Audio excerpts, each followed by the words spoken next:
Mohammed bin Salman is a murderer and a madman who's used his wealth to make American presidents and athletes and Hollywood stars eat out of the palm of his hand. I am here to sound the alarm about a psychopath with infinite resources. This is Not My Party, brought to you by the Bulwark. Crown Prince Mohammed bin Salman, better known as MBS, is a very bad man indeed. Most famously, he ordered the gruesome killing via bone saw of Jamal Khashoggi, a journalist who wrote for the Washington Post and was critical of the Saudi regime. That's messed up. But wait, there's more. He attempted another assassination when he sent a kill squad to Canada to take out Saad al-Jabri, an American national security ally and advisor to a rival Saudi politician. The Canadian Mountie stopped it. Oh, this is as far as you go, buddy. But to this day, MBS is holding 2 of al-Jabri's kids hostage. That's deplorable. He's also unjustly detaining American citizens, some of whom have been tortured in prison. Also on his rap sheet, a war in Yemen that has killed thousands of civilians, the kidnapping of Lebanon's prime minister, imprisoning women's rights advocates, an increase in brutal executions and beheadings, and keeping an open financial relationship with Putin despite his atrocities in Ukraine.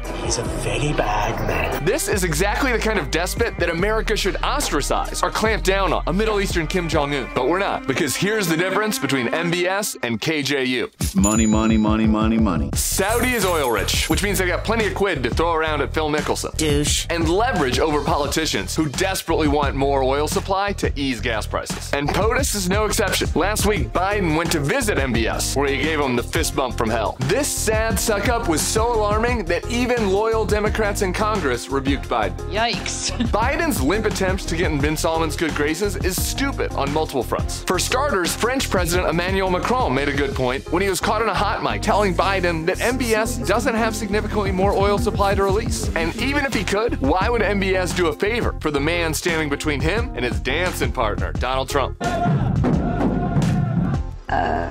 MBS would gladly bonesaw Biden's political chances to get his errand boy Jared Kushner back in the White House. Lil Kush became so mobbed up with MBS after Trump lost, he got $2 billion in Saudi blood money for his investment fund. There's nothing illegal about what I'm doing. That sounds legitimate. But MBS hasn't just bought off politicians. Saudi grabbed a Premier League soccer team, is funding big-budget Hollywood films, and is now starting a golf tour that competes against the PGA, giving players insane sums of money to put their conscience in a little lockbox. Well, except for our lovely lad, Rory McIlroy. It feels like you're taking the easy way out. That's because they are. What MBS is doing here has a name: sports washing. He's paying to clean his money and his reputation to give him even more influence on the world stage and ensure that he's never ostracized like lonely NBA-loving Kim Jong-un. So weird. This sports washing will collide directly with American politics in a few weeks when the Saudi tour holds its big event at, you guessed it, Trump's shitty golf course. God damn it. Which Democrats can't even righteously criticize now, given Biden's recent trip. Congratulations, you played yourself. All this is another reminder why people don't trust our institutions. When it turns out basically everyone with influence is a dancing whore, a dude who chopped a journalist to bits, if he's got a few billy to throw around. Wow,